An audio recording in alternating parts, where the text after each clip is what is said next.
The original Assassin's Creed sold well and garnered good review scores at the time of its release back in 2007, but it isn't really talked about very much when looking back at the legacy of Ubisoft's premier franchise. It was a game with an interesting setting, built off the desire for a Prince of Persia sequel. Ultimately, though, repetitive mission design, a bland story, and levels that didn't fully utilize its central mechanic, parkour, left the game feeling largely forgotten to history. And it didn't help that just 2 years later, the sequel would revolutionize how open-world games were designed, switch settings to one much better suited for climbing around, and introduce one of the most recognizable characters in the history of gaming. And all of these changes were exemplified in Assassin's Creed 2's best moment. Before we get to that, we first meet Ezio Auditore di Firenze, as he brawls with some local ruffians in the streets of medieval Florence. This sequence serves as the game's combat tutorial, and introduces us to Ezio's brother Federico.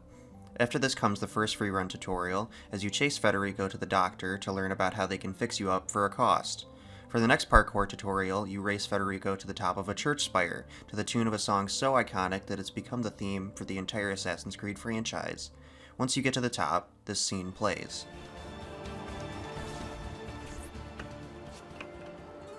It is a good life we lead, brother. The best. May it never change. And may it never change us.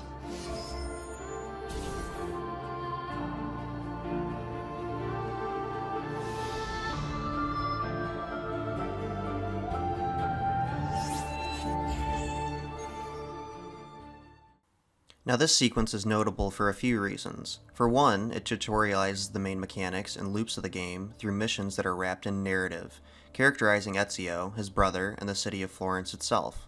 This hides the tutorials and therefore makes them feel more seamless and immersive than the animus sequences in the beginning of the first game. More creatively, though, it contextualizes the main narrative and mechanical through lines of the game, especially when watching it after your first playthrough. The street fight and free run sequences conjure up images of young adults having fun and getting into trouble out on their own, free from supervision. This makes the brothers relatable, even though the game takes place nearly 600 years ago.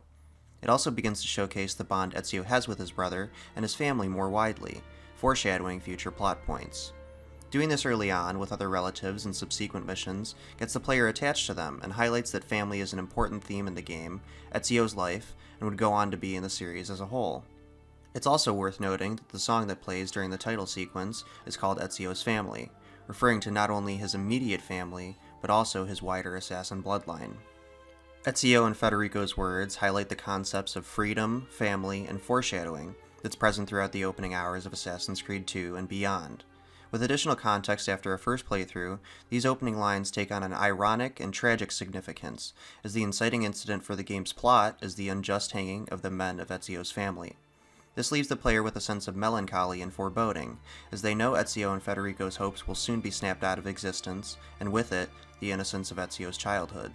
On top of all this deliberate narrative meaning, this moment also previews the changes in level and content design from the original Assassin's Creed that have made its sequel stand the test of time. While the intro fight teaches the players about the updated combat mechanics, the subsequent couple missions show off the new setting and how it supports parkour. The designers of Assassin's Creed 2 noted that while the first game sold itself on climbing and jumping around, it was never really efficient for the player to use those abilities during missions and general traversal. To help alleviate this, they built what they called free-run highways into the city levels that allowed players to get vertical more quickly. This took multiple approaches, from extending options from the first game, like running up stacks of boxes propped up next to buildings, to adding in new features, like lifts that zip Ezio up to the rooftops in an instant. Players get a taste of the mixed horizontal and vertical movement in these initial missions, but aren't brought up too high until they climb up the church. This serves as a reveal of the increased verticality of the sequel compared to the first game. It also hints at the breadth of new side content and exploration options that serve to break up the gameplay and improve pacing. And this is all the more interesting because Assassin's Creed 2's open-world content structure would go on to influence practically all of Ubisoft's games and releases from other devs for years to come.